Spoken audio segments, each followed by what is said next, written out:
All right, welcome to this recording of the Links Connections. This is going to be ESL lesson number 7.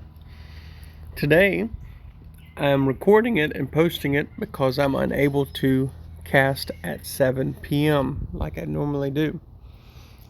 One quick word that I thought would be good is the word excuse. English is crazy, okay? So if you look at the word EXCUSE,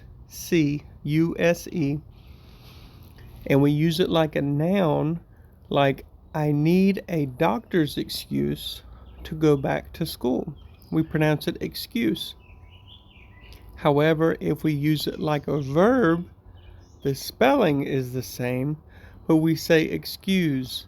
And so the emphasis is on a different part of the word. Excuse, excuse. All right? So let's move on. So first off, welcome to the FBC Links Ministry and the ESL portion of it.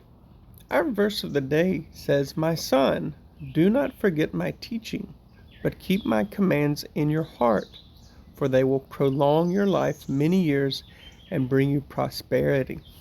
That's Proverbs 3:1-2.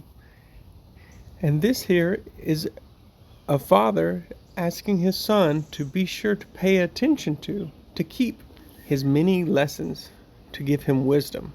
Okay? Sometimes people think someone giving them rules makes it think, oh, you're making my life boring. But these ideas, this wisdom is to help you have a better life.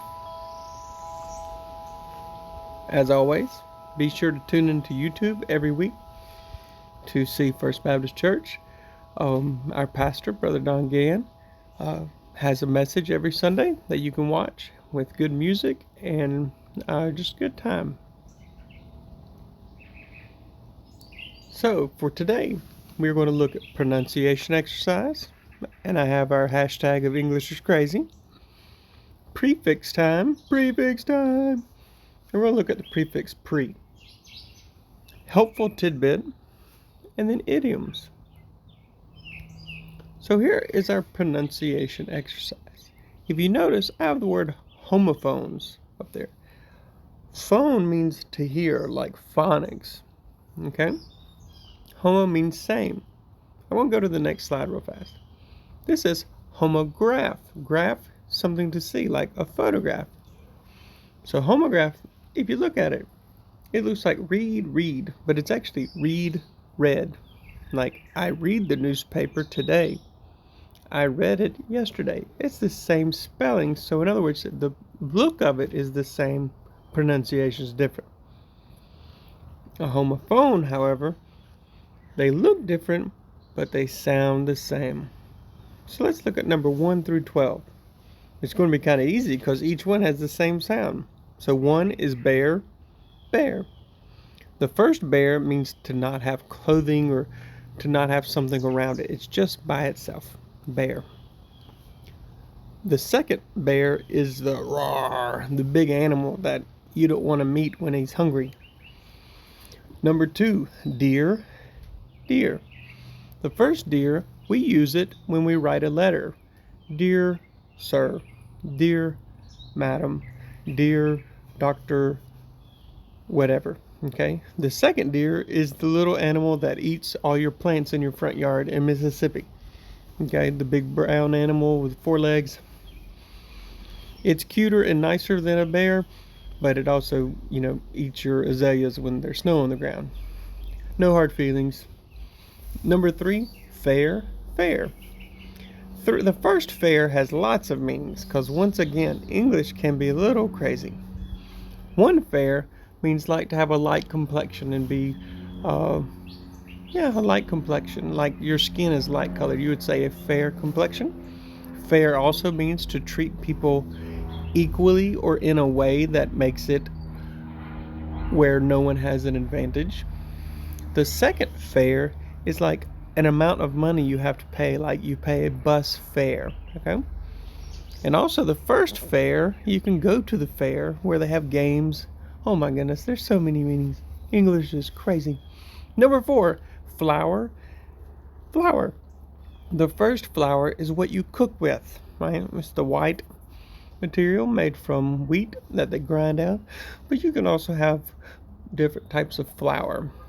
Cauliflower flour, flour from wheat, and all kinds of things. Corn, we say cornmeal a lot, but I guess you could have corn flour. The second flour is the pretty thing that smells good and helps out our pollinators.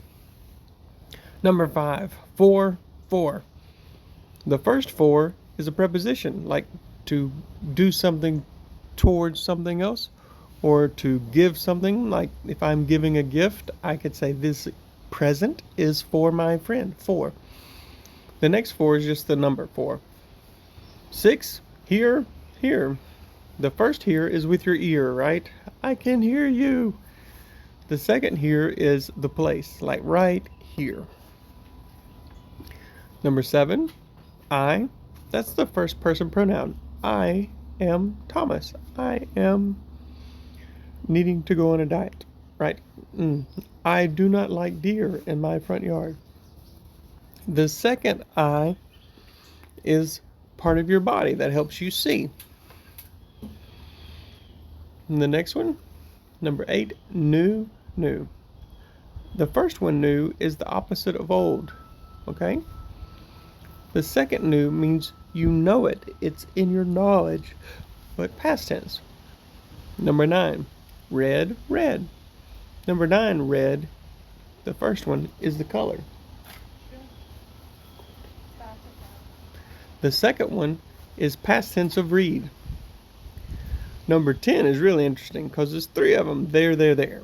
Okay, the first there is a possessive pronoun. That is their dog in the street. I say that because my neighbor's dog just walked by. There, the preposition, THERE, you're saying, I live over there.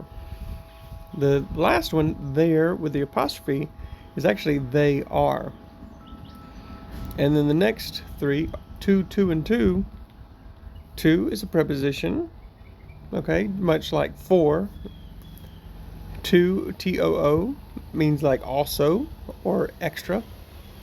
And TWO is the number 2. Number 12, where. Well, actually, it's where, and we're. We're going to the store. So maybe that third one doesn't need to be there. But the first one, to wear, means to put on, like clothing. What? Where? Something's amiss. Okay, I think I meant to have an H in there, but let's crash that. Okay, so let's just look at the middle one. Were. Okay. Yeah, let's skip number 12. That's a train wreck. Okay. Number 13 and 14, I put those separately because I don't think they will be very confusing because they're so different. Night, the first one means like the opposite of day when it's dark outside. The second night is like the man that has a sword and a shield and, fights for England against France or something. And then 14, hair and hair. First hair is, what grows on your head, like you brush your hair. But the second hair is an animal akin to a rabbit, except when they're born they are precocious. But that's a whole nother story. So homographs, we're going to do some homographs next week. I think you'll enjoy those. Prefix time. Okay, pre means to do something beforehand. So all these words to the right with the word pre means you do it before. To pre-test means to test somebody before they get into class. To prejudge, don't do that. That means you make up in your mind what you think about something or someone before you get to know really the details. Pre-write means you write before you do. Preview means you get to look at it before other people do. Prepare, right, is to get ready. Prevent means to stop something from happening. Precise, it actually literally means, I think, to cut before, but precise means to be very exact. Precaution means to do things to make sure you are safe. Take every precaution. Yeah, to do everything you can to be safe. And then prehistoric means before recorded history, like the dinosaurs are prehistoric. Next, the random word of the day. It's a roller coaster. How fun is that? Summer's coming. You might go to Disney World or Six Flags or whatever it is in Hershey, Pennsylvania. Is it like Hershey amusement park? I don't know what it's called there, but we have lots of amusement parks where you go on a roller coaster, which I guess this isn't the best example for roller coaster because, well, it's an article about people getting stuck on it. But I hope you have fun and don't get stuck. For a roller coaster is a fun thing. You get to ride, you go up and down in loops. But also we can say roller coaster for a way something is if it goes up and down, up and down. Like the economy was a roller coaster during COVID, okay? Or our relationship with somebody, if one day they're nice and one day they're not, and one day they're nice and one day they're not, you can say being their friend is like a roller coaster, okay? Helpful tidbit of the day. Find a friend. When you are learning a language, find a friend to talk to. You don't have to talk about much, but just practice. When I first started studying Chinese, a friend of mine and I, we would practice our Chinese every single time we could. We would go to the student union at the university and just talk. Sometimes we would talk about other people because they didn't know what we were saying. It might not be I don't think we were ugly. I think we were just practicing Chinese. But so we practiced, but we got better because we would use it and not just study it. Because if you just study it and don't get to use it, it gets boring. Here are the idioms. To kill two birds with one stone.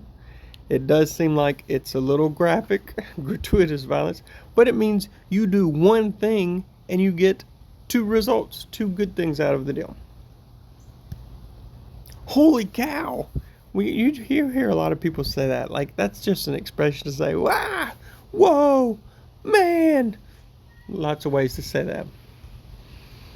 Let the cat out of the bag. This means to tell a secret that you really weren't supposed to tell, okay?